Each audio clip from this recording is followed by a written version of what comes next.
All right, we're at 6 o'clock, so we're going to introduce the mayor of Mammoth Lakes, California, Miss Cleland Hoff. Cleland, come on up. Grab your seats and give Cleland a round of applause, please.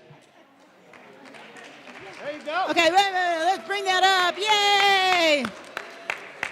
Okay, I'm going to talk loudly so everybody in the back will get the clue, move on up. I just want to thank you, everybody, so much for coming out and everybody that put this together. 3 days of talking about housing for Mammoth Lakes to me is just a dream come true. Thank you to everyone who has taken their time, and I hope you have a great time. And I'm going to shut my mouth and start listening. Thank you so much and welcome. Awesome. Thank you, Cleland. Mayor Cleland. My name's Jeremy Goyko. I'm your MC this weekend for the Housing Summit. I want to bring up and introduce Mickey Brown and John Wentworth. These two have put in a lot of time and energy to organize this. Let's give them a round of applause, folks.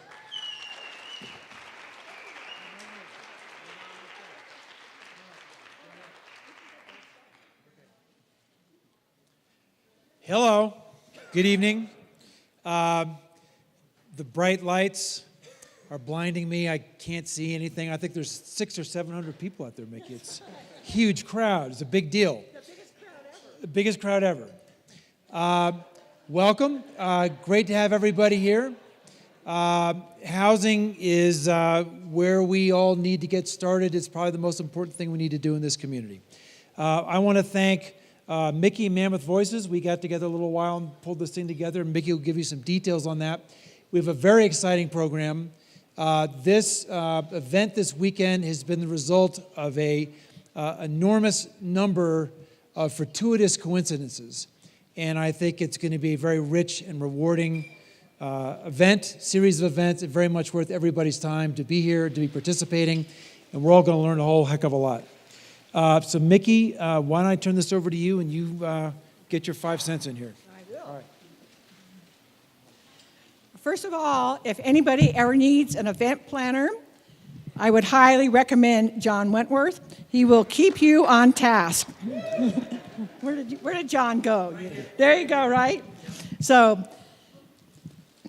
we spent a lot of time together in the last 60 days. We enjoyed every minute of it. So today, seriously, I have my hat on as the co-founder of Mammoth Voices. Mammoth Voices is a forum for civil discourse and civic education. It's strictly a volunteer group. We started it 2 years ago with the sole purpose that we really wanted to make a positive difference in this community. And I'm really proud that my co-founders, I have 2 other co-founders, Kathleen Taylor and Nicole Godoy, who are, there they are, back there at the front desk. And it's really a team effort between the 3 of us. While Mammoth Voices is, quote, the technical host of this event, it was really a gathering of amazing forces that put this together, and we're very appreciative to Mammoth Lakes Housing, the town of Mammoth Lakes Fire Department, the Chamber of Commerce, Mammoth Lakes Trails Public Access, Mono County, and the town of Mammoth Lakes. We could not have done it without everybody's help and input, and that's what makes this evening really special.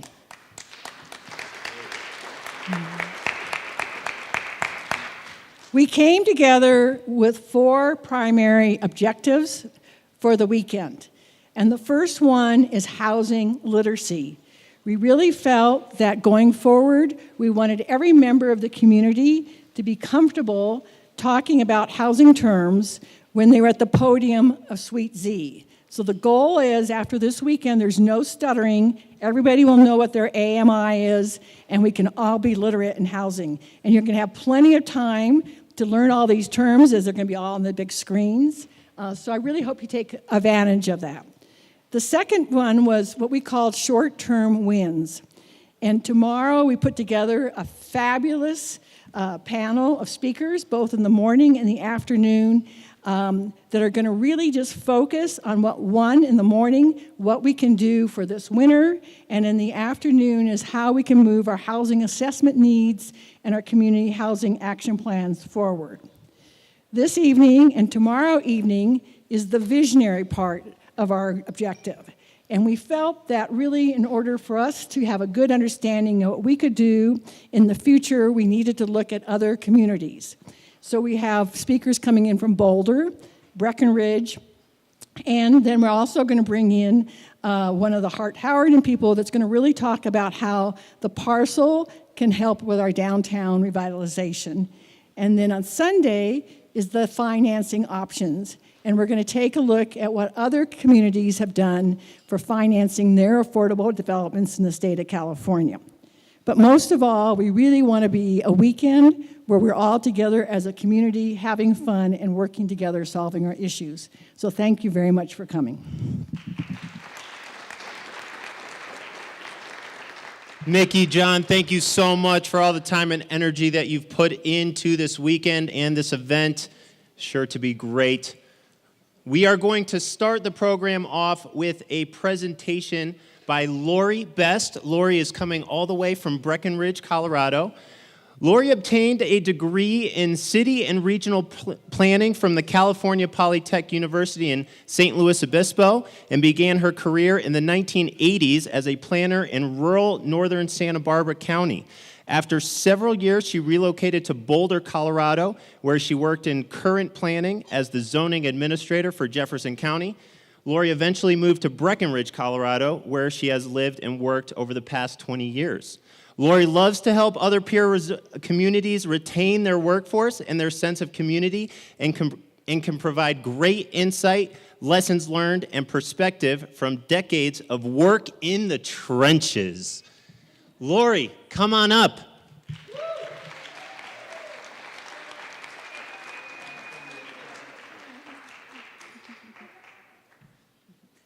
Hello, Mammoth, how are ya? So like I said, I've been in Breckenridge working on housing 20 years. I actually built my house there 30 years ago when it was still affordable and somebody actually, could buy a lot and build a house and, pay their payments working at a job.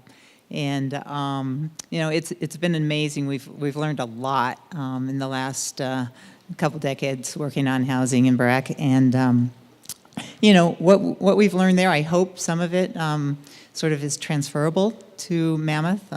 We'll talk a little bit about sort of our lessons learned, how we financed projects, what we've done, what our goals have been.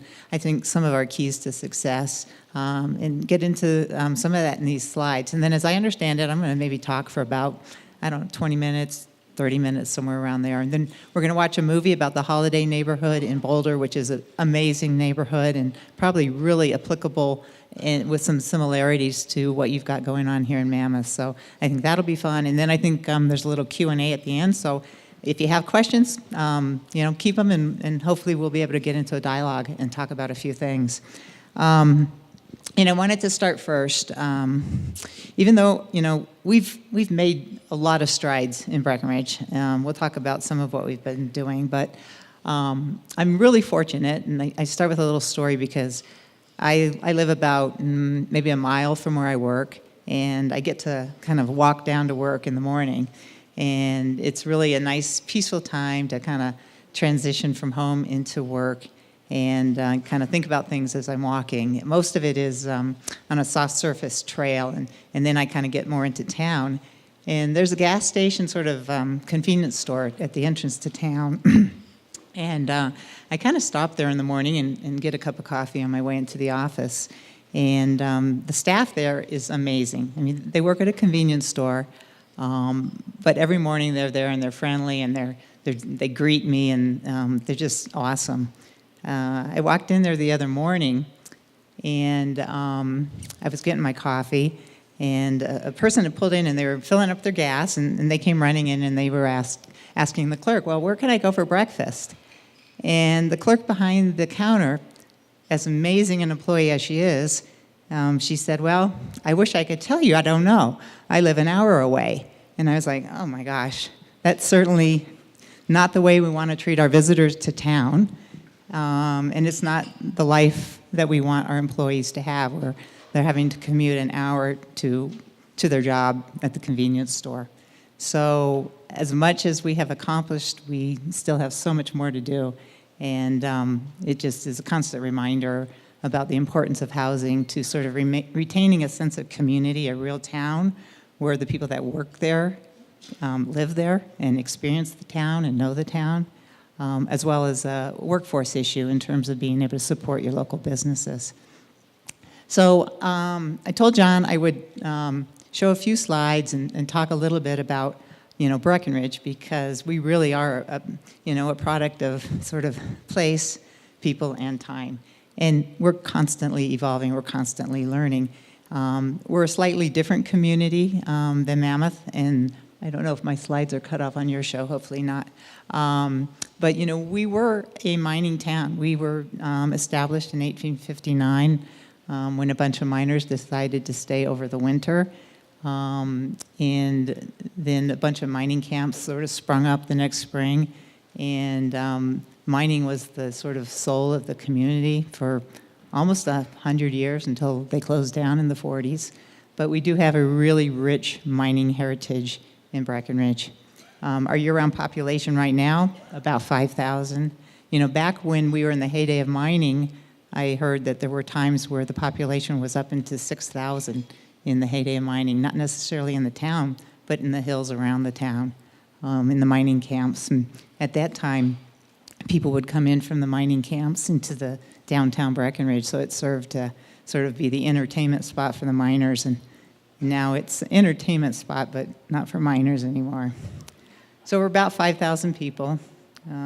Peak population, 40,000, so 5,000 people putting on a party for 40,000 people. And, I always heard it's harder to put the party on than to go to the party, and it is harder for the community to put the party on almost all winter long, and now all summer long, too. We're basically a year-round community and year-round vacation spot now. We've got lots of houses, but, a lot of them, the majority of them, are seasonal homes or vacation homes, not really suitable or affordable to the local workforce. So only about 1,500 sort of occupied homes. Of those, about 1,000 are actually deed restricted. So we have about 1,000 deed restricted units right now. We're a little bit higher than you guys, 9,600 feet. Our summer is like about 1 week of bad skiing, that's what they say. Although we do still try to get on our bikes and get out there, but summer is very, very short. Lots of snow, but our snow comes, I think, in 5 or 6, 7, 8-inch snows. I hear you guys get like 5 feet of snow at a time. So maybe a difference there.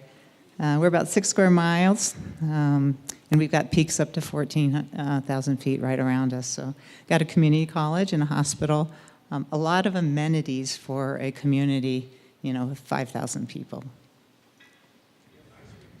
We have an ice rink. We have an amazing rec center. We have a lot of things, yeah. A great golf course if you're a golfer. I think I saw your golf course here, and I thought, oh, those are narrow, narrow fairways.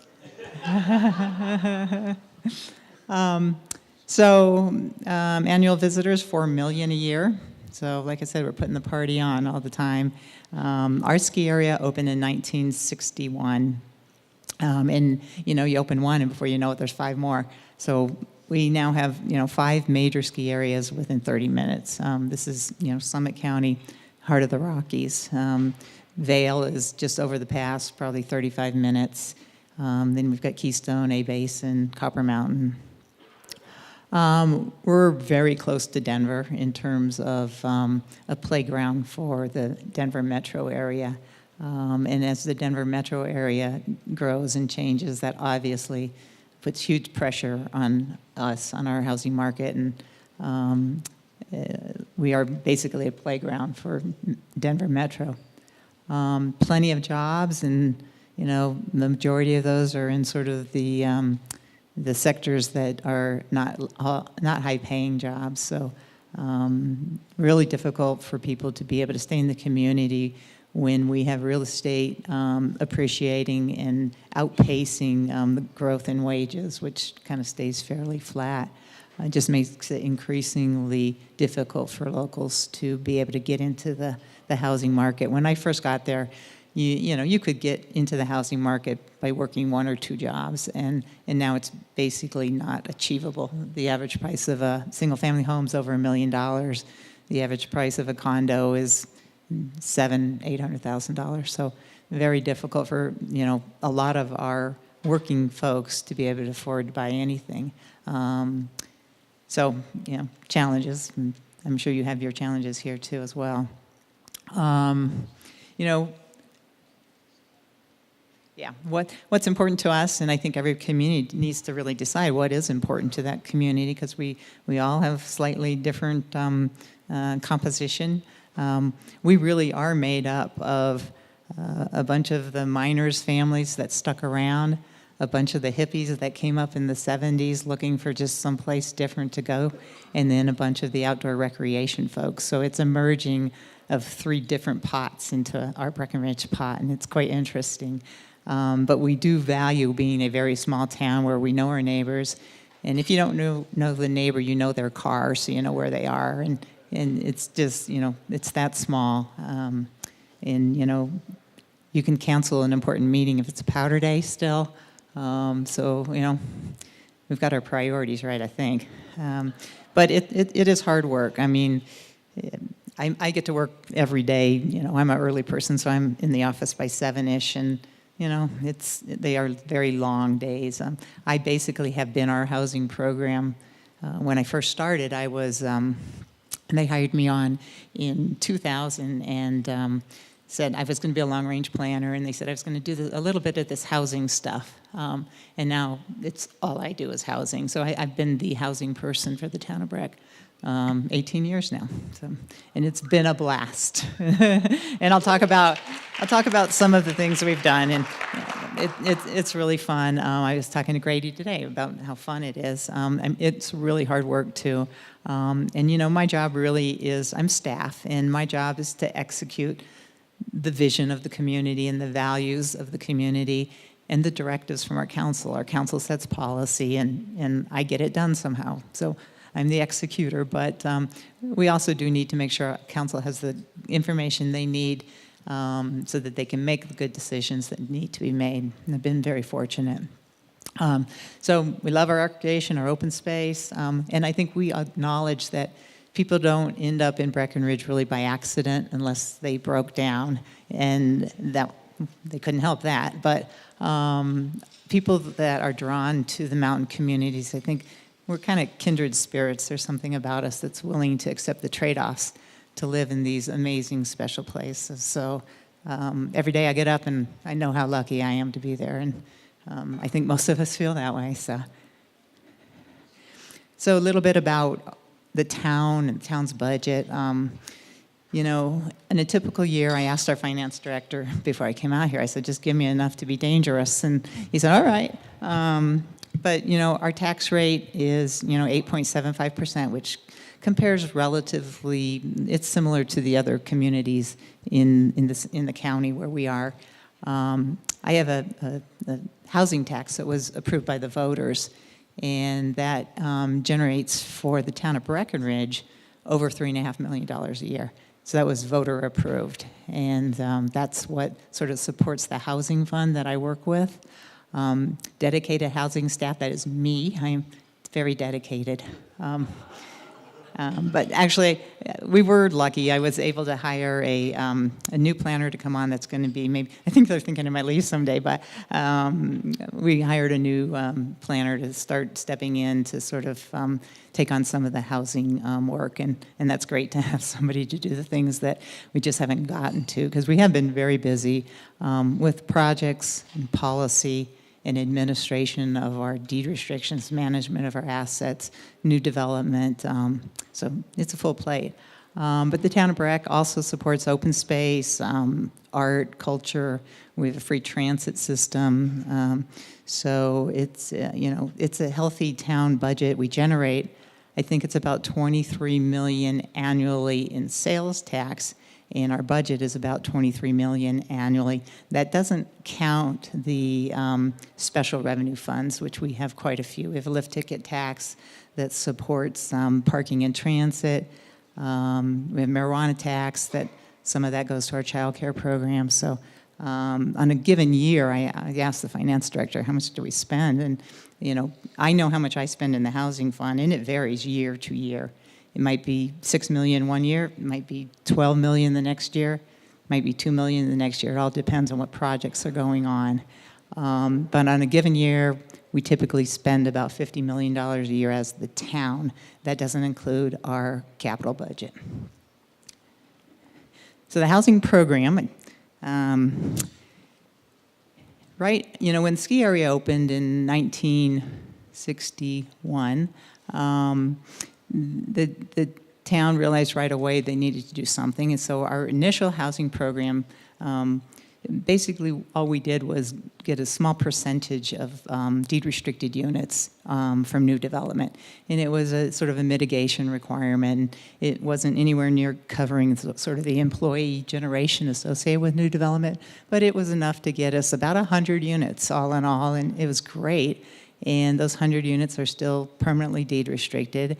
And the interesting thing about that initial program was that it really wasn't about workforce. It was about sort of protecting the residential neighborhoods from the impact of sort of lodging and tourism. And so the nature of the early deed restrictions was just no short-term rental. So we've got about 100 units out there that have a no short-term rental deed restriction on them, and that's great. They definitely help us. They're sort of dispersed through the historic district. And the historic district used to be where everybody lived. Now it is where there are $5 million houses, and they're small because we sort of make people comply with our historic district standards. So they're small, expensive houses, but they're not affordable to the workforce anymore, except for the ones that are deed restricted. So that's great. After the ski area opened, it just started booming, and the 70s and 80s were just a period of huge development of tourism and lodges and hotels. And so the county, or the town, decided we really need to get ahead of this a little bit because we're falling way behind. And so that's when we adopted our affordable housing policy and some incentives and some carrots, some sticks, some policies that really helped us down the road in terms of emphasis on land banking, and that was all happening around 2000. And one of our most sort of largest neighborhoods, our largest local neighborhoods, it's called Wellington neighborhood, and I think we'll get into it sometime over the weekend, but it's almost 300 units, and it serves sort of middle class. It's single family and duplexes. Initial prices were like $230. Now they're selling for $600. And those are deed restricted, but it's come online over the course of 20 years. But that came out of an annexation policy, which is a really productive policy for us in terms of adding units. And that role of the town sort of just setting guidelines and providing some incentives was working fine until real estate appreciation just really took off and incomes again stayed flat. So we sort of progressed into a new form of our program, evolved a little bit, and we actually started deciding we needed to drive the bus a little bit more. And we created a housing fund, and the council was transferring in some money annually to that housing fund. And then in 2006, we went for the vote and got the sales tax approved, and so created a pretty strong revenue stream. And at that point, the town decided that we're gonna up our game, and we're going to, instead of waiting for folks to come talk to us about doing a development and asking us to sort of help make their pro forma whole, we would actually increase our role and start acting as developer. And so it was new for us, and we basically ended up, since then, we've probably developed probably 400 or 500 units with the town in the role of developer. And it's been really, really productive for us. We sort of eliminate the developer fee, and we can use that to buy down the price of the units a little bit more. For us, I think being in control makes a lot of sense. trying to wait for somebody to approach us to do projects and then having to sort of do a partnership with them. We learned a lot of lessons about things we left on the table. And so I think it's been a lot more, it's been better for us to actually be driving the bus. And there always is the sort of conversation, whether that's the role of the town or of the public sector to actually be the developer, or does it make more sense for the town just to support the private sector in doing development? And I think we go a little bit back and forth, and things ebb and flow, but for now we are really taking on the lead role as developer. We get to do the projects we want, we get to price them where we want, we get to control design, and we don't feel, the reason to have a developer is you're going to pay a developer fee and they're going to assume the risk. We have found that building workforce housing that's affordable to locals hasn't been that risky at all. Even when we rolled out projects in the recession in 2010 and 2011, there were people sleeping outside overnight to get their position in line to be able to get into one of the units. So there's just so much demand for housing that's priced affordable to the people that are working in town that we just sort of got away from trying to have to pay a developer to assume that risk. Another thing that we did, I think, has been very helpful in our program is we created a subcommittee of town council members. 3 council members serve on, it's called a Housing and Child Care Committee. And by having 3 council members very invested in both the housing program and then the support that we provide for childcare, has been really helpful in sort of helping the rest of the council understand the issue, because the full council has so many issues that they're dealing with, and they're all very, very complicated, whether it's water law or the parking and transit situation, or they become spread so thin it's difficult for them to give everything the attention that it needs. And so by having a subcommittee of council members it's been really helpful for us in terms of just the dialogue with the council and getting the political will and the fortitude to support housing programs. We've also, we do a lot of public-private partnerships. We do a lot of public-public partnerships. I mean, I think one of the keys is we rarely say no if we're going to get what we need. We are really open for business. We try to put the word out that we are open for business. Use a variety of funding options and diversity of product type and price points in our projects.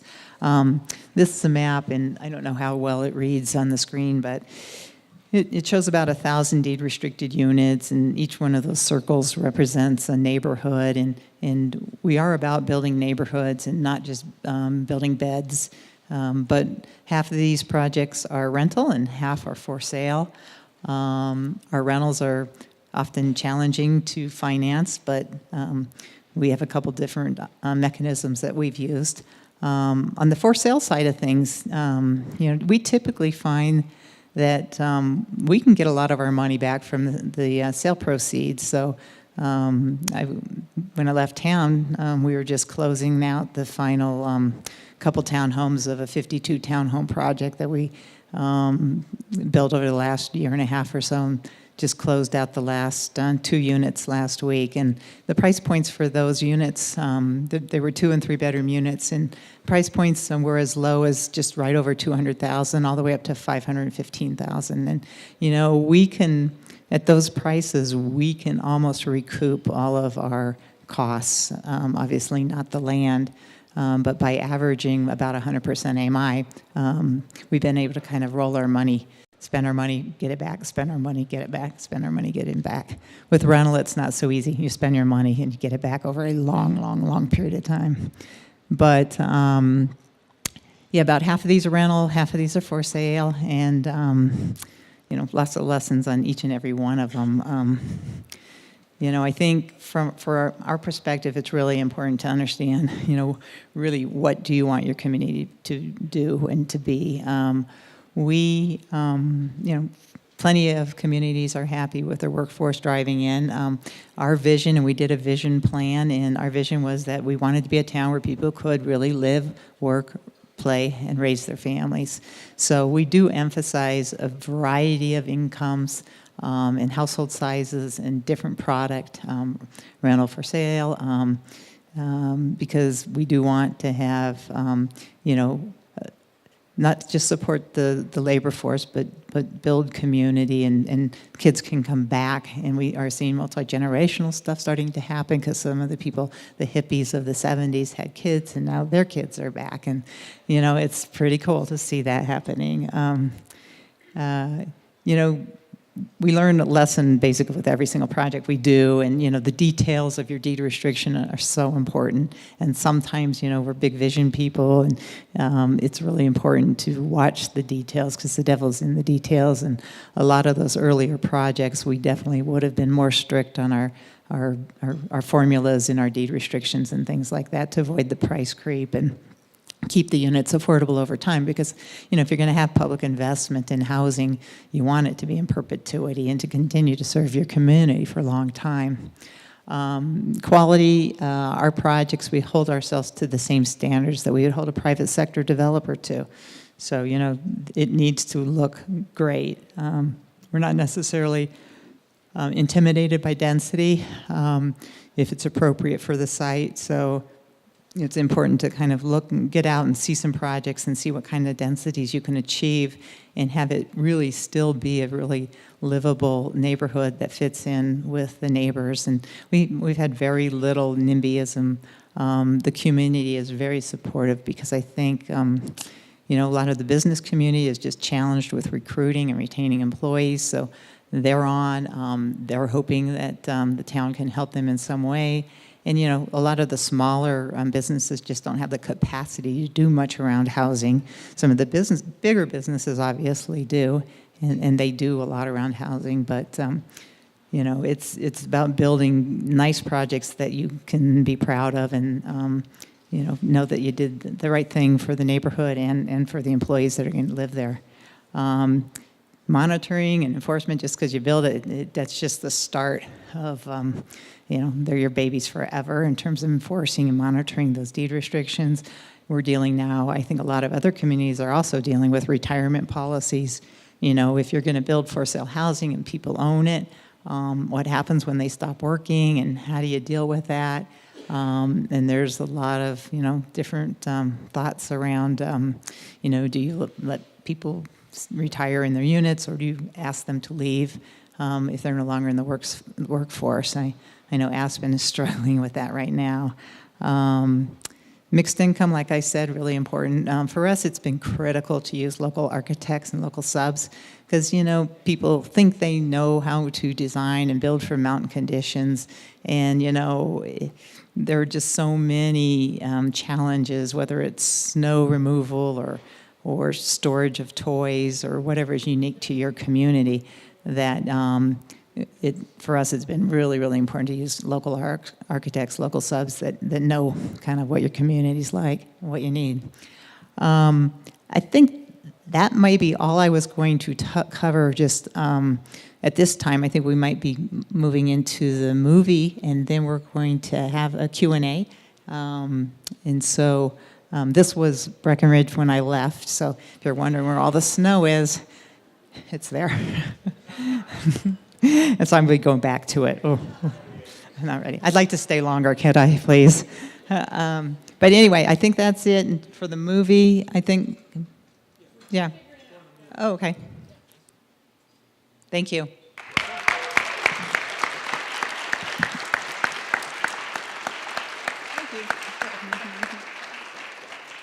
Lori Best, everybody from Breckenridge, Colorado. Thank you so much for being here. Be here all weekend. And come see us in Breckenridge if you actually want to see some projects, because we'd love to tour you through some of our neighborhoods for sure. So it's an invite.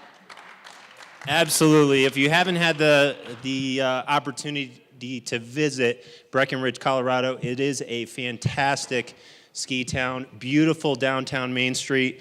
I've had the fortune to be there both in the summer and the winter. In the winter, they've got ice sculptures all over the place. Just a lot of cool animation and activity happening in that town. So thank you for sharing that information for us. And Lori did share with me that they have a bunch of snow there in Breckenridge. It was like 20 degrees when she left there. So I happened to pull up my app after I was talking to her, and we got a little snow in the 10-day forecast finally for Mammoth Lakes, California. So Lori, bring in the best, bring in the snow for us. So we appreciate that. Thank you so much. Wonderful. So we are going to, my friend Christy Williams over here wanted me to let everybody know that we have not put any bathroom breaks into the program. So, feel free whenever you need to. The restrooms are right to the back there, and feel free to just help yourself, all right? Because we are not stopping. We're just going to keep moving the whole night, all right? So we have a film that we're going to show. It is Designing a Great Neighborhood, the story of how Boulder, Colorado developed 300-plus units of community housing on 27 acres that the city purchased. And John, why don't you give us a little intro on what to expect on the film? Thank you very much, Jeremy. We're going to be switching over now to the movie, right? Don't start it yet. We pulled this thing together because we felt that we really, as a community, needed to have these conversations. We had no idea what was going to happen and what opportunities we would find as we started working on this. But what fell into our lap, I think thanks to Wendy Sullivan, who's on her way here, if she's not here already, was, you guys have 25 acres in the heart of Mammoth Lakes. Boulder, Colorado had a project that was 27 acres that they just got done with that. And by the way, I know a woman named Cindy Brown, who's the project manager for that. She'll be here tomorrow night, if she's not here already this evening. And it seemed fortuitous that we should maybe start to talk about that project in Boulder and how that might line up with what we've got here in Mammoth Lakes. And it turns out, wouldn't you know, that there was a movie that was made about the development of that project. And we very much hope that you enjoy this movie. I've watched it. It's extremely interesting. Imagine that we are all going to be in the positions that the people are in who are putting this project together. Doing something like this will be a marathon. It's not a sprint. So just imagine yourself and start thinking in your mind what it's going to take for us as a community to effectively realize the great potential for success and for livability, for community building that we have in those 25 acres at Shady Rest that are called the parcel. It's not called the parcel. So without further ado, where's Gershon? You ready to roll? Okay, so we're going to roll the movie. Enjoy. There's popcorn in the back if you haven't gotten yours yet, but please enjoy. Thank you.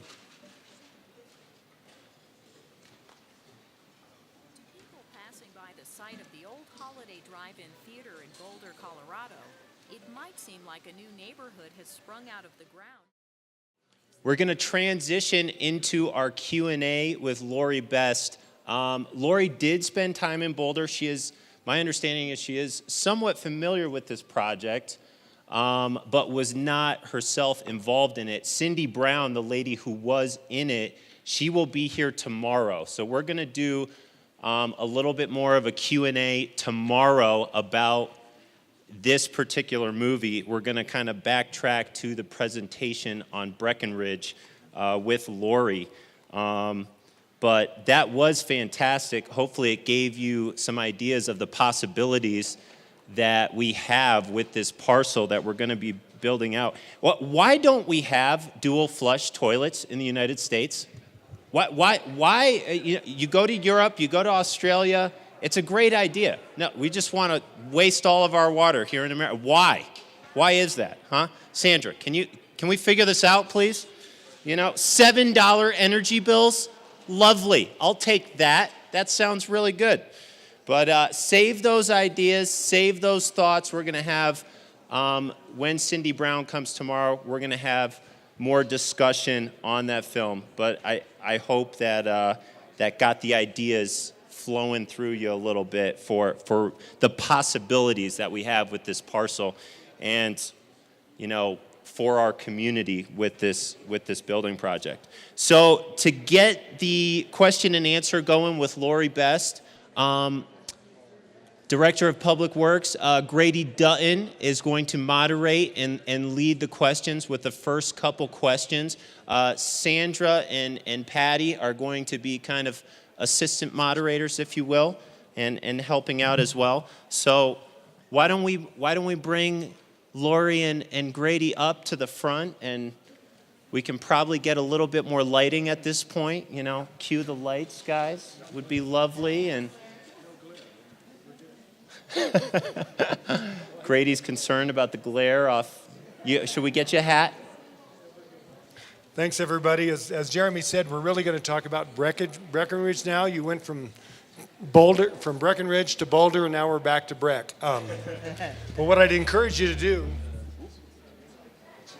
if you have questions about Boulder, please jot them down, write them down, put a note on your cell phone, whatever it takes. You can ask Cindy tomorrow. What we'll also do is towards the end of this, if we run out of questions, which doesn't happen very often probably, we'll go back to Boulder and we can talk about some of the similarities and dissimilarities of that if you have specific questions. I mean, the easy ones are Boulder's at 5,000 feet and gets 95 inches of snow per year.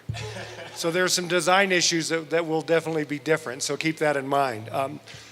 I went through some questions with Lori earlier today. We did a little drive around. She got to take a look at the parcel. And then I threw them all out after watching your presentation, so surprise, you're going to have to deal with this. But the first question is really something we did talk about actually after we got here. Why don't you describe the importance of the vision, the importance of the attitude of the community, the town council, and staff to get something done like you've done in Breckenridge? Yeah, I think the vision is the fundamental key of what your community is going to do. You know, if figuring out what you want, it can be challenging when there's a lot of different priorities. We in Breckenridge, we've done several exercises. The most recent was actually a vision planning effort.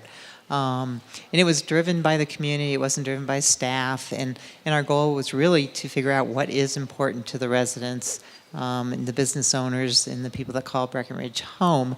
You know, what are the priorities? And we went through an exercise of actually establishing our vision, and our vision really, I think I mentioned it during the presentation, it's a place where people can live, work, play, and raise a family.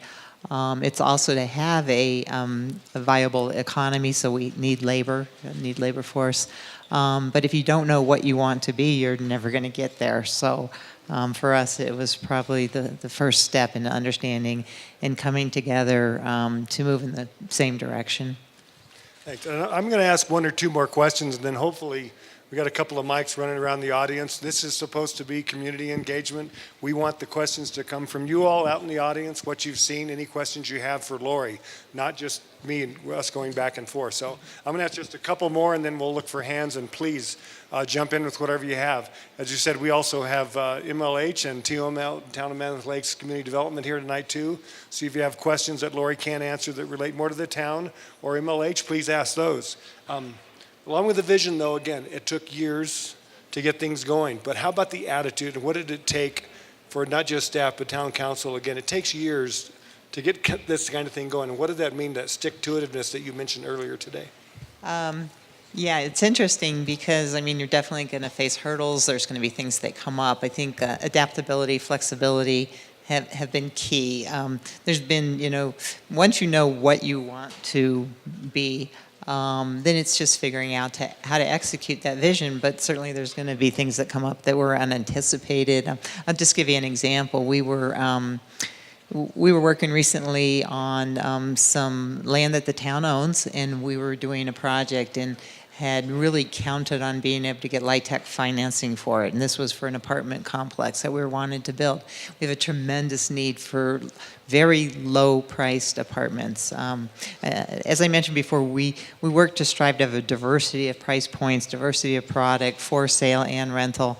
but trying to hit the really lower AMI rentals has been a challenge. And we were really hoping to be able to get the LIHTC funding. And for those of you who are familiar with LIHTC funding, it's some tax credits that help finance rentals specifically.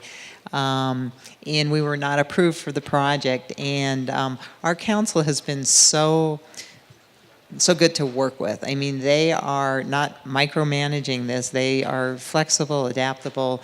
And so we shifted and pivoted and converted that project. We had gone through design, so we had pretty serious design.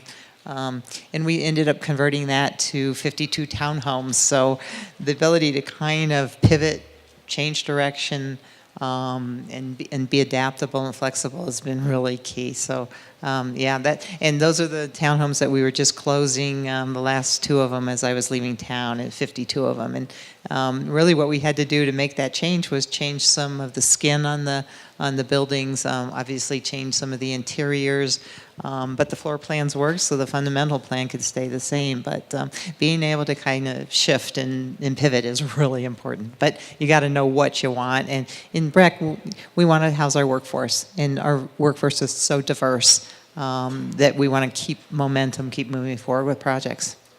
One more for me, then we'll go to the audience. You did a tax measure, it was 2006, ended up with 0.675 cents on the dollar for taxes, 77% support for that. How on earth did that happen? Well, I remember the yard signs, and it was basically the yard signs is it's about us. And for a long, long time, when we're seeing the boom in the 90s, the 80s, and the 90s, it was all about our visitors and our guests. And we were making tremendous investment in the amenities that would serve the guests. And that's when we were building the golf course and the skating rink and the event center and our transit. And then we realized that, we need to take care of us. We were starting to lose our middle class. People were, down valley effect, overcrowding, cost burdened. And so, people really felt it. The local business community felt that they couldn't recruit and retain employees. Families were seeing their kids leave and not come back. And so it really was a message that spoke to everybody. And we just had to remember to tell our story. And if you tell your story, most people choose a community to live in because of the sense of that community. And we were really, really lucky because the people that chose Breckenridge, they chose it because it's a real town. And if you don't take care of your real town, in a way, we're kind of under assault. We're losing our units. That's what's happening to us now is, we see a lot of short-term rentals, and that industry is sort of, we're losing a lot of our long-term rentals. And so I think our committee was like, yes, we need to step up, we need to take control, and we need to save our community. So it's community preservation, it's workforce housing, and we were very fortunate that we have shared values in Breckenridge, and everybody got on board. Okay, let's get out there. Somebody has to have something. Questions? Here we go. Great. Thank you. Hi, I'm Lou Margulies. We met briefly. I'm a business owner, but you alluded to the fact that you, in your position, have some autonomy, it sounds like. Although there's a seemingly a good working relationship with your town council, you had some autonomy. Could you expand a little bit more on that? Yeah, I think I'm very fortunate. I don't know if I explained it when I first started and I came on as a long-range planner, and I think I might have mentioned they said I would be taking care of this little program that's a housing program, but my main tasks at that time were some other things, historic preservation and a lot of just long-term planning work. And then eventually the housing program just became my full priority. And it turned from a little project into everything I do almost every day. But the council has been, they set policy and they set the general direction, but they have not really micromanaged. And I think a lot of that's because we had that child care housing committee, which consisted of 3 council members. So we could really vet the details with the subcommittee as opposed to having to, really spend so much time with the full council. They trusted the housing subcommittee to get into the weeds on it and to make sure that we were implementing the values of the council, but they didn't have to see all the details. So a lot of design decisions, were made just at that committee level and with staff. Yeah. Yep. Yep. Thank you. And if anybody doesn't hear a question completely, I can repeat it. So feel free to just raise your hand if you don't hear this question. Next, somebody? We got a couple of mics. Thank you. So earlier you were talking about how small companies aren't as incentivized or able to provide employee housing. I'm just wondering if there's ever been an effort to incentivize companies to do that, and if so, what did that look like? Yeah, it's interesting. We were talking earlier about housing summits, and we've had a few housing summits in Breckenridge, and one of our most recent housing summits was really to sort of bring the business community together and to understand, because we're all like, well, whose role is this? Is this the role of government to provide the housing, or does the business community have some responsibility or obligation, and they should play a role as well? And so it was really interesting just to get the business community in a room, and from very small businesses up to our large businesses, and to understand kind of what the challenges were. And I think we came out of that with a better understanding of the challenge that small businesses have related to this issue, because, say it's just a business that somebody owns, and, that's what they do. They aren't housing experts. They don't know how to go out and get housing or build housing or provide housing. But if we can bring the businesses together, then they're more powerful and actually can accomplish something. The larger businesses do have the capacity, and we see the larger businesses participating in housing, whether it's the school district or the hospital. But the small businesses, that we do have some programs to incentivize them.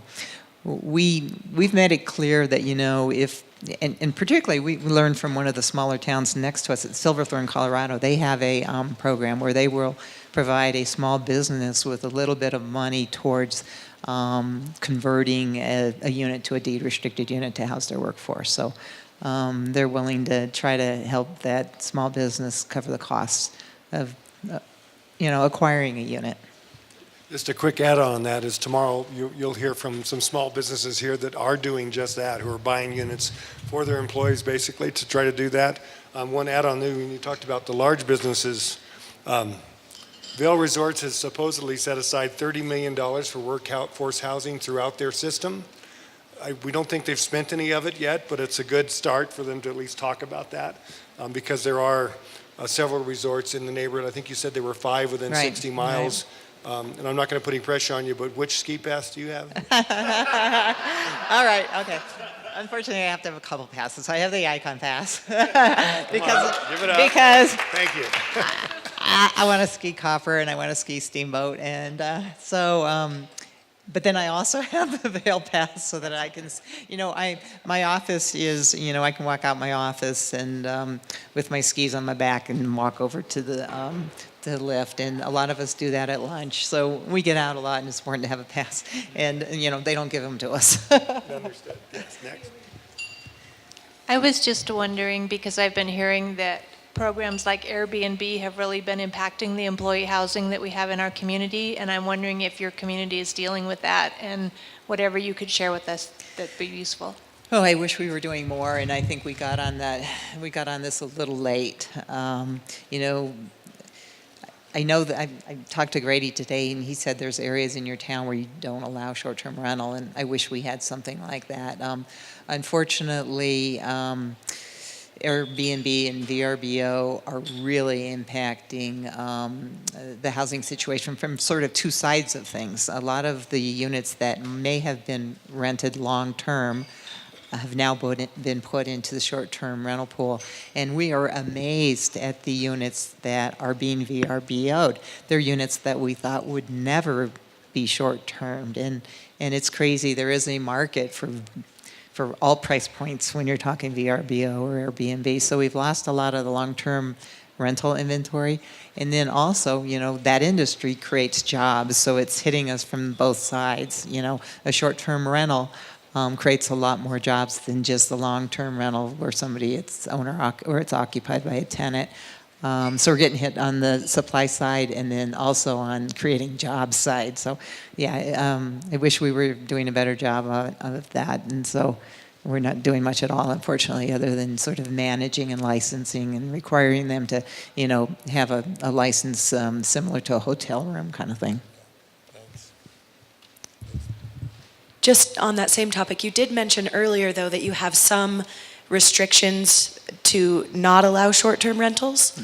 Yeah, we were very fortunate, when we first started our housing program back right when the ski area opened, the level of the deed restriction at that time was no short-term rental, and that was it. Now our deed restriction has evolved over time. Now we use a deed restriction that, it's appreciation capped, it's a workforce requirement, or slow to the requirements. But back then, when we first launched our program, it was just no short-term rental. And so we have about 100 of those deed restrictions throughout town, and they're great. They're dispersed units. So, different than sort of our neighborhoods, but it's important to have a variety of housing types, and locations work too.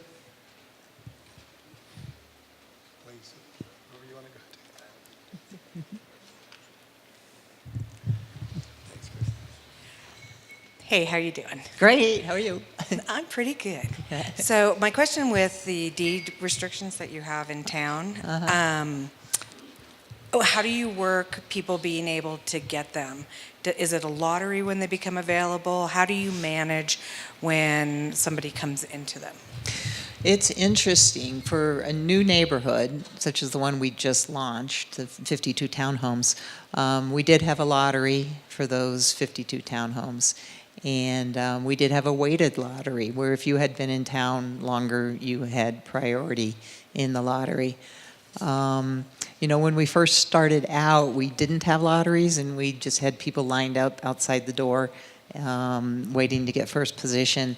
And we decided that wasn't a great way to have people buying a home. So most of them are done through a lottery if it's the first time they're sold.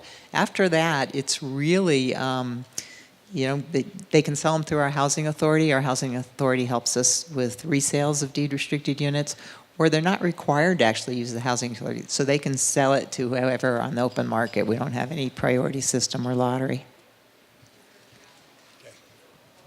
Next, there were some hands up. There we go. Oh, yeah. Let's get the mic real quick. Yeah. We'll make sure everybody hears the question. Thank you. We used to have what we called sort of deed restriction light. Well, first we had the no short-term rental deed restrictions. Then we evolved to sort of a short-term or a deed restriction light, which really only limits occupancy. So, who's ever occupying that unit has to be working locally. And that's a great deed restriction but there's no price cap on it. And so units were starting to even with that restriction that you had to work locally, the prices were starting to become unaffordable. So if we have a lot of public subsidy in a project, if it's a lot of public investment, then we will put an appreciation cap on it so that it stays affordable in perpetuity. If it's a project that we do in partnership with the private sector and there's not as much public funds in it, then we might go with the deed restriction light. So every situation is unique. Okay. While we're getting to the next question, I'm going to throw one in real quick. When you got started, did the town look at smaller lots? I mean, we have a bunch of undeveloped lots in town that could take 2 units, 4 units, 5 units. Is that something you considered when you were starting the program to kind of kickstart it? No, that might have been nice to learn on a smaller project, but no. Our first project where we actually acted as developer was a 42-unit townhome project on about 4 acres, so about 10 units per acre. And actually, we kind of became the developer by accident. We thought we were putting the land under the project, and we were under contract with a nonprofit affordable housing developer. And so we thought, well, this is perfect. The developer is going to do the project, we'll provide the land. But this was 2009, 2010, and the developer got all worried, and all of a sudden the developer was saying, you know, I need my fee, but I also need you to guarantee you're going to buy the units if they don't sell, and, you know, we're going to change the design a little bit. And we're like, the reason we had the developer in the first place was, you know, so that we didn't have to guarantee it. And if we're going to have to guarantee that we're going to buy these, we might as well do them ourselves. And so we sort of exited the partnership. They were happy to get out of it. They were scared of the risk, and we were not scared of the risk. And that's the one that people slept outside overnight to be able to line up to buy one of those. It was 42 units. I have a quick question for our glossary, if you will. We have a glossary up, and it says developer.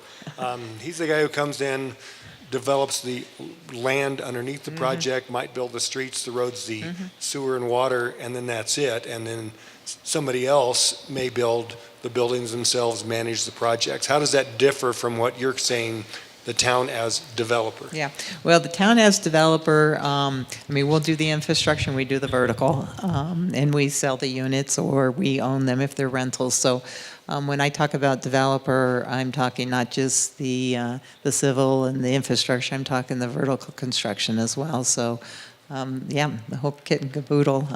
Yeah. And it's just real important that we do. That's why the glossary is here, because as we move forward, as Jeremy said in the introduction, when you come to town council or come to some of the charrettes, the workshops, we want to all be speaking the same language, and it is going to be different from community to community, project to project. So, Kristen. Great. There are a lot of people in Mammoth who are living in their cars right now, and they do it through the winter as well, and people die every year from that. And I'm wondering if you face the same issue and if that's something that's discussed in terms of giving them a place to go, a safe place, that they don't get snowed in and then die from carbon monoxide poisoning. You know, I think we do have some people living in at least trailers or campers. I don't know if we have anybody living actually in their car. But, you know, our goal is that people have a safe place to live, and that's why we are building housing, and we're trying to make the price points accessible to everybody. But we don't really have like a temporary shelter or anything like that in Breck. It's just too small a town. But we're definitely trying to roll out units and keep the momentum going. And right now we're working on a 112-unit apartment building. Hopefully go vertical with that next year and be able to provide some very, very affordable apartments. Don? Oh, thank you. Two quick questions. One is, I guess as a developer, then you're actually bidding out all the components of the work? Well, what we do is, you know, because we do have a lot of other things to do besides the housing development side of things. We're also doing, you know, policy, and by they, I mean, by we, I mean me. It is a one-person staff until very recently. But so what we do, instead of being sort of the GC, we will hire an owner's rep for each of our projects. So if I've got 2 or 3 projects going, I've got an owner's rep on that project, and an owner's rep on that project, and an owner's rep on that project. And that's the person that attends the OEC meetings with the architect and the GC. And we actually have our owner's rep actually do all the RFPs to find our contractor. And we, like I said, try to use a local contractor, and they can bring on local subs. But we do it through our owner's rep model. And, you know, we don't have to pay that person a developer fee.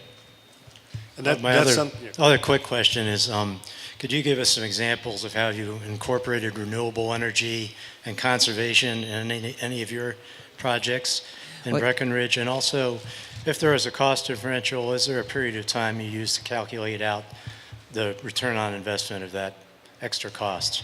You know, from our perspective, it's really important that the homes not just be affordable at initial purchase, but they have to be affordable to own.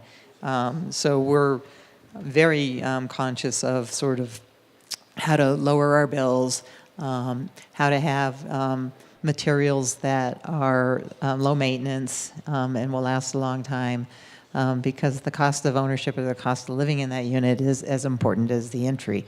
Our regular code is very strict in Breckenridge.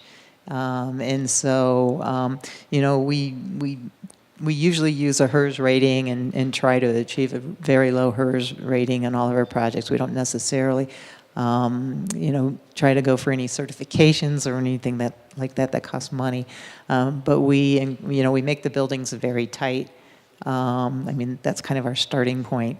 We do incorporate solar in a lot of the projects, and definitely pay a lot of attention to water conservation. So it's a priority. What the building looks like and how it performs, super important.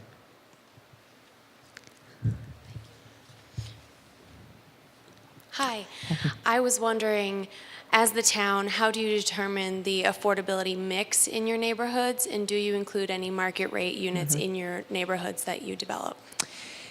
For neighborhoods that we develop, where the town owns the land and we're acting as developer, they're probably going to be 100% deed restricted units. We're probably not going to include any market rate units because our land it's just such a, they're not making any more of it. And so our council has been pretty adamant about using our land for deed restricted and not for market. But if we're dealing with a private sector developer and they're bringing the land and we're sort of just facilitating with either fee waivers or some density or something like that to make the property viable, it makes a lot of sense for that private developer to use market rate units to help cover the cost of the lower price points. And I think it makes a great neighborhood. Wellington neighborhood, which is probably the granddaddy of all of our public-private partnerships, it's an amazing neighborhood. We're going to talk a little bit about it more, I think, Saturday during a session. But 20% of those units are market rate units, and then the rest of the units are deed restricted to average at 100. So we got some 80s and some 120s deed restricted. But the market rate units are really, really an important component of that neighborhood. And going through that neighborhood, you can't tell a market rate unit from a deed restricted unit. And the people that actually buy the market rate units buy there because they want to live in a community where people actually live. And it's great because you see them sitting on the porch, and it makes a more rich community, I think, to have some market rate units in it. When we're using our land, it's just really hard to think about using a valuable resource for that. And I think just to add to that, it's the lesson there is every project is different, every neighborhood different, and it has to work for for everybody. It has to work with the subsidy if there is one, and everything. Exactly. How do you interact with the Vail Resort portion of, you're obviously talking about housing that's for people that are living year round and stuff like that, but how do you kind of interact with the resort and the hourly employee, and how do you handle that? Well, it's interesting because it's a sort of a discussion, the role of the town versus the role of the big businesses, and particularly when you're talking about sort of seasonal employees for the resort. We as the town have sort of stayed away from that, and we've focused on folks that are working year-round in the community. But you find a lot of people, I would say almost every person I know has at one point or another worked for Vail Resorts. They're an integral part of our community, and people might work there for the winter, and then they might do something else for the summer. And so they are a full-time, member of the community. And so I think the ski area takes care of the just true winter seasonal folks. And other than that, if you live in the community year-round, we'd love to see you in one of the deed-restricted neighborhoods. Hi, Jennifer Halfordy. You've talked a little bit about integrated communities, which I think is great, and I think that's really the key behind inclusionary policies and one of the biggest reasons why they matter. Could you talk a little bit about Breckenridge's inclusionary policy, please? Well, we don't have a technical inclusionary zoning at all. In terms of the code requirement, we have required developers as part of new development to provide some square footage of housing and to be deed restricted. And out of that policy is where we get these dispersed units throughout town. In terms of building neighborhoods, that typically comes out of either the town doing on a property that we have purchased and acquired and land banked, or through some partnership with a large-scale, developer that we're going to do a public-private partnership, and we're going to require a mix of AMIs and a mix of sort of housing sizes, just to make a healthy community, have diversity. The business communities? No, they'll actually go out and either deed restrict some existing market rate units. We don't have a fee in lieu yet. Okay, great. Back. Thank you. Hi, in the beginning of your speech earlier, my name's Stacy, by the way, you talked about the issue that you may be having with people who are retired who are now living in deed-restricted units. Can you talk about that, please? Our standard deed restriction from the very beginning has allowed people to retire if they had occupied their deed restricted unit for a certain amount of time. 7 years was the number that we put in most of our deed restrictions. So, if you've bought a deed restricted unit and you have lived in that unit and worked in the community for 7 years, you are allowed to fully retire in that unit. I think Breck is a little bit different than a lot of communities because at 9,600 feet, people they kind of want to leave after a while. And so communities like, maybe Aspen or some lower elevations where you actually can live and retire and be healthy there for a long time, they probably have more of a retirement issue in their deed restricted units than we do.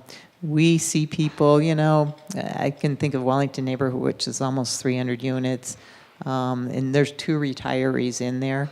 And they're both, very active in terms of volunteer work that they do. But we don't see that we're going to have the same issue with them sort of decimating our inventory of housing because they just stay. After 30 years, you kind of want to leave and go someplace warmer. And the elevation takes its toll on retirees up there.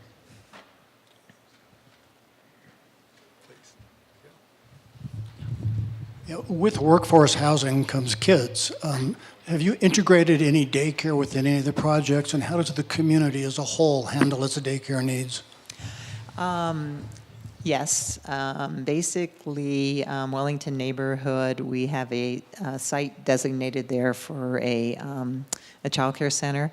The town has been a very active supporter of child care and helping your families access affordable quality care.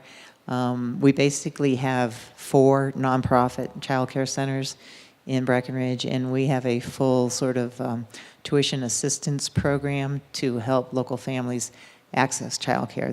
The committee that I talked about earlier, that was the housing committee, it was also the housing and child care committee because they are linked, and it's a good thing.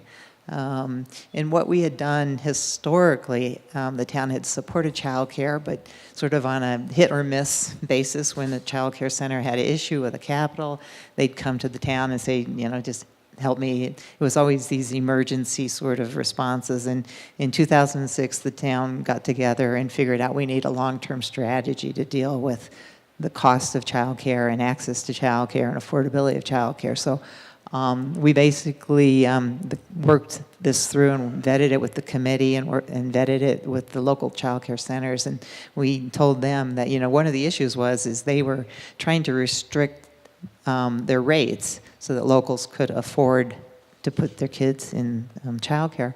And by restricting their rates, they weren't able to pay teachers or keep teachers or retain teachers.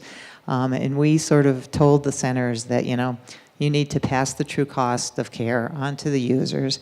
And we as the town agree that we will help the users who can't pay the full cost through tuition assistance. And so our tuition assistance program grew out of that Housing Child Care Committee, and it was my program for the first sort of 8 years of its existence, and we finally hired a full-time child care tuition assistance person. And she works solely on making child care affordable to our local families. We spend probably $700,000 a year on tuition assistance. About half the kids that are in childcare receive some form of tuition assistance. Thanks. I have a quick question about process. Here in California, we have CEQA, California Environmental Quality Act. Half the question is, do you have a similar issue, I guess, whatever you want to call it, in Colorado? And also, for one of your larger projects, from the time a town council decides to acquire a piece of land, could you give me an example of how long it takes till units are open and somebody can move in? Just, they're all different. I understand they're all that. different. All different, but well, on the first one, no. Basically, unless there's federal money or state money, we're not going to be dealing with this special sort of environmental analysis process. Obviously, when we work with the Forest Service and sorts of things, then that can get triggered. In terms of timing, it does vary, but the Block 11 property is probably the property that I'm most familiar with in terms of being acquired by the town. And we acquired that back in 2000. And we did a master plan right away and designated it for housing. And it was about a 25-acre site as well. So we did the master plan for workforce housing, and the first project that actually was built on it and actually opened up was 2009. So for us, it took a little while, but it was, it wasn't our focus either. We were focusing more on Wellington and the public-private partnership kind of thing. And I'm assuming that project was phased or is phased, so you're one piece at a time? Yeah. Block 11, like I said, is about 25 acres, and the first project was on 4 acres. That was the 42 townhomes. And since then, we've done a 30-unit apartment building. We've done another 18 units of apartments, and that's where the 52 townhomes are as well. Thank you. Earlier, you had expressed that you had quite a few deed-restricted units, and we used to have many more, but we lost quite a few during the economic downturn. So I was curious if you guys have anything established in order to prevent that from occurring. Yeah, it's interesting because, you don't want to lose the deed-restricted units that you have, and so we do pay attention if there's a situation where there's going to be a foreclosure. And if necessary, we will step in and either try to keep the unit from going into foreclosure by working with the owner. Most of the time, the units that are potential for being lost, it's not because there's not equity in them. It's because there's some dysfunction going on and they won't talk to their lender. And so, sometimes you can work behind the scenes to help facilitate the bank or restructuring the loan. But worst comes to worst, we will go to that foreclosure sale and try to buy it out so that we can own it and then retain the deed restriction. Tom, and then back up here. Hi. I was curious, do you have any other local sources of funding besides the sales tax initiative? For housing? For housing. For housing, we just have the impact fee and the sales tax. I will say before we had the impact fee and sales tax in 2006, so prior to 2006, the town council was actually transferring funds from our general fund to start building a housing fund. So starting in around 2002, they actually started just transferring $1.5 million a year into a housing fund, and that was before we had the sales tax impact fee. They stopped doing that once we got the voter authorized sales tax impact fee. But we do find if we do projects, I've mentioned the 52 townhomes. We're closing those, and we've been closing those since December, and that has sort of refunded our housing fund with probably about $15 million worth of revenue off the proceeds of those townhomes. So, it goes up and down like this. But a follow-up question, in proportion of your impact fees to your sales tax, you said the sales tax generates about $3.5 million a year, and what's the impact? The impact fees, how much does that generate? Not very much. The impact fee generates about $400,000 a year. Sales tax is about $3.5 million. One follow-up. Did you guys consider any other tax measure besides sales tax? I mean, why sales tax? Why not? I mean, like, for example, we are considering, should we raise TOT a percent to cover housing funding? We haven't really talked about sales tax. Yeah, I think, I'm sure it was a political motivation in terms of our best chances. There are other, we've got the marijuana tax, we've got the occupancy, like hotel tax, we've got an open space tax. I think, it was a decision made by the elected officials that, sales tax, visitors would be contributing to that. A lot of this issue is driven by the visitors and the jobs that they create. And so I think they felt like they were passing on to some of the folks that were participating in causing the issue. I was wondering if the town of Breckenridge has any other housing programs besides new development, or if new development's really where the town has focused their efforts. Nope, we're open to buy downs. Right now our council believes that there's more bang for our buck in doing new development because we own the land and we can do these 50 unit projects. But we definitely remain open to buy downs because I personally like the strategy because you can preserve an existing unit that's already currently serving, and so much of our challenge is that we're losing these units. So if we can preserve a few and it costs us less than building a new unit, a buy down's a great option. Unfortunately, our council just hasn't fully got on board with it because they believe, well, it's already, housing a local, so why do we need to buy it down? And we're like, well, it's not always going to house a local. It's going to ultimately, we're going to lose it. So, but they aren't there yet. I'm curious with your strategy when you think you might actually hit your threshold of being able to cover housing for all necessary employees. If it's good to have a target. Our goal is to house 50% of our workforce. By when? Well, we don't really have a time, I guess, because the target keeps moving as we're losing units. We're building new units. We need to do a better job of tracking whether we're just barely keeping even and covering the loss of units. So we're going to be looking at some baseline data in terms of loss of units, because our real need for housing isn't driven by new jobs right now. It's driven by units we're losing. For a while, it was driven by new jobs back in the 80s and 90s when things were booming, but now it's the loss of units. So, we're going to do a new needs assessment. We're going to get some baseline data to see if we've retained. We were at 50%, and we just didn't want to lose ground. Can I have a follow-up question? You mentioned that affordable cost of apartments are coming in. I'm wondering what those rent rates are. Our affordable rental rates, would be anywhere from $900 a month for a one-bedroom, all the way, up to $1,100 a month is sort of our target for one-bedroom units. Two-bedroom units, $1,500 a month would be an affordable rental rate, and one that we would probably set for one of our apartments. More hands? There we go. Thank you. I heard you mention that you had visited our parcel, and I'm just wondering if you feel optimistic about it and what you could share that you think are the positives and the negatives with the parcel and the hopes for our town. Well, I love the location. It's an awesome location. Especially, it's really important when we look at projects. Are people going to be able to walk to work, or are they going to be able to get on a bus and go to work? So the fact that it's so close to where people work and so close to transit, you got to love that. I expected it to be a lot more like elevation change. It's so flat.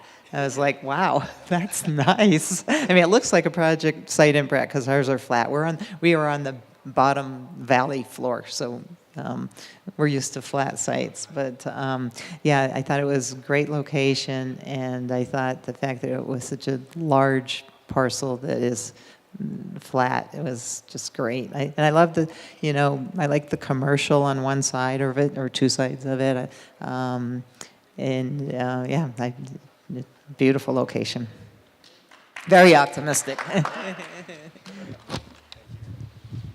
In all of the projects that you have had in Breckenridge, are they all exclusively for residences, or is there commercial property associated with them?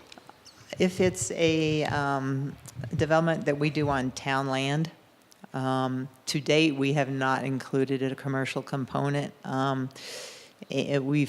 Because again, you know, the land is just so valuable and we don't have enough land to meet our housing need that we have used our land for the residential. If it's a public-private partnership such as Wellington, we were interested in seeing some slight mixed use out there and a commercial component, but we have a downtown core that we really don't feel that we want to compete with. We don't want to be in the business of using public land to compete with the private sector in terms of commercial uses. So it would have to be a special kind of use that maybe nonprofit offices or something like that for us to consider using our town land. And that plays in directly with the previous question. You talked about being out on the parcel and seeing the commercial on two sides already. So it looks like, you know, that's well done, and a lot of that will be redeveloped over the years, I'm sure. Hands? No worries. Sure. It's all good. All good. Well, it's kind of minor. So I have to work tomorrow. I won't be there. But I'm interested in the winter solutions portion of the discussion. And so are there going to be meeting minutes that I can review at any point, or where do I go? Yeah, actually, the whole program, if you look in the back, it's on camera. And John, you can describe how it's going to be posted or available online. But all this information will be out there from all 3 days. Is that correct, John? Yes. To really give a huge shout out to the members of the community that contributed to finance this effort. And some of them are in this room, and you'll see them up on the slides. The excellent top drawer, 5-star crack addict consultant team will be producing full meeting minutes and deliverables from each one of the sessions. So none of this will be a burden on the town staff. This is intended to assist the town staff and the folks involved in making this happen, so there'll be full records of all this. And crack addict is a term of endearment. It's not supposed to be things. My question is about parking. What's your vision about so many cars per unit, and how are you handling all of that? Well, you know, I love the Holiday neighborhood. When you go down to the Holiday neighborhood in Boulder and you walk through it, the cars are not an issue. You don't even notice the cars. And I think they've buried some of their parking and the rest is on the perimeter. But I think that's one of the things I really, really love about Holiday. It's just so pedestrian friendly. We, on the other hand, have not done as a good a job as I'd like to do on that. We do try to reduce the ratio quite a bit. Our last project, what we did, it was 26 apartments, and you got one parking spot with each apartment. And even though they were 2-bedroom apartments, you got one parking spot. If you wanted to pay parking rent, we would provide you with another parking spot. So we had parked it enough that we had a few extras so that if people chose to pay for an extra car, they could, and there was room on site. It's just really hard to get people out of their cars, but we make sure that all of our neighborhoods are right on transit, and that we often include a transit stop in our neighborhoods. They're all on trails and bike paths and rec paths, so you can get to your job. And Breck is fairly walkable, and so everything we can do to reduce parking. But the reason I laughed is because, you know, we've turned over this newer project to the HOA, and the first issue that comes up is parking. And I have to go to the board meeting next week and talk about parking. And they'd like more parking spots, and we're like, you've got plenty of parking, just share it. What's that? Covered? Covered parking? Yes, in this new neighborhood that we just finished, some of the units actually come with two-car garages, some come with one-car garages. We have some covered sort of carports, but those are kind of challenging because they're, you build carports and people get all possessive about it, and you don't have the efficiency of shared parking. And so we don't like designating the spots. We like people to share. And so we've kind of avoided the carports. They're hard for snow removal and all that sort of stuff, too. So you've talked tonight a little bit about the town serving as the developer and then also public-private partnerships. And I'm curious kind of what the community planning process looks like for you, kind of comparing the two different types of developments. If it's a public-private partnership and the town's role is to maybe put the land under the project or provide density or fee waivers, it's a very standard, straightforward development review process. If it's the town acting as developer, it's a little trickier because basically I am, as town staff, have to take off one hat and put on my developer hat. But we hold ourselves to the same standards. We don't give ourselves any waivers off of the code, but we do have a slightly expedited process. We have a process under which that we can go for one hearing at Planning Commission, one hearing at Town Council for what we call a town project, and it's a town project if we're building it. Follow up. I'm thinking more about, the folks sitting around in a circle, moving around blocks of wood that look like houses, and that process, which to me seems so overwhelming. And just if you could speak to that and the differences there. Well, it's interesting. With the first for sale project that we did, we really did involve the owners quite a bit up front. We did the pre-sales, and the owners were with us every step of the way, and we even invited them to some of the charrettes with the architects. But that was our first project, and we subsequently learned that we kind of know what's probably going to work in terms of design. And so we haven't had as much sort of buyer or owner participation in the design process. But we learned quite a few things that were useful to us that we hadn't thought about in that first project in terms of what owners were looking for. But in the later projects, we really haven't had that much involvement of buyers. I'm not sure if I understood you properly or not. Does that mean before, in other words, people buy into the project? I assume it was the ownership units before they're actually developed? We will usually start the marketing and sale process sometime after we've broken ground, and we may even have a model that people can see. But most of the folks that are buying in our deed-restricted neighborhoods are definitely buying before the unit is completed.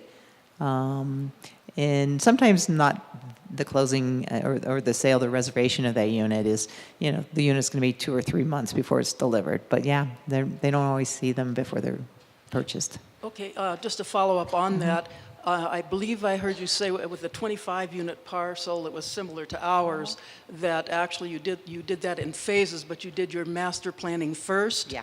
And laid the infrastructure in for the whole thing, or just by phases again?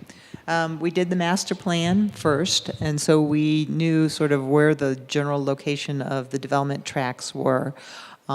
Then as we came in and sort of refined the master plan and really drilled down on, okay, this is going to be apartments, it's probably going to be about 112 units, then you kind of were able to really understand your infrastructure plan and actually lay in your deep utilities because you knew your demands on the sewer and the water. So we had to go a step further than just a general master plan to get our infrastructure plan, but now we are installing all of the utilities throughout.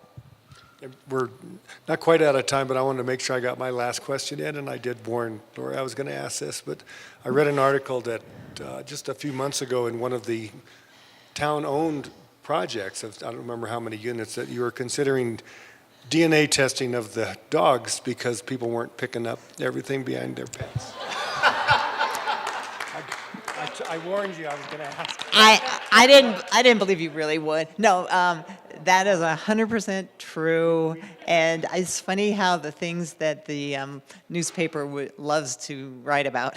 I mean, I got more press on the dog DNA testing than on 20 years of building housing. I mean, it was in Denver, it was everywhere. But yeah, we want to change behavior and have we want to allow pets because pets are part of our culture. But we were just spending so much time on sort of managing the pet stuff. And so, just actually implementing the DNA testing has changed behavior, and we have a lot more compliance, and we haven't even tested any swab yet, so it's just it's a great deterrent. I don't see any more hands, but if there's an urgent one, I just wanted to thank the audience for all your questions. I had about 20. I asked 5 of them because you guys not nailed every other one that I had written down. So I appreciate that. And with that, I'll turn it back over to Jeremy, John, or whoever's up. Thank you. Lori, thank you so much for coming all the way from Breckenridge, Colorado to our lovely little mountain town. Enjoy your weekend here, and thank you so much. We'll be back here tomorrow at 9:30, 9 o'clock at the parcel with Hayes, and then 9:30 here. Everybody get home safe. Thank you so much for being here. Thank you to John and Mickey for putting this off. We're off to a great start. And Grady, thank you for your moderating skills as well, sir. I'm Jeremy, Board of Directors, Chamber of Commerce. I'll see you guys all tomorrow. Good night.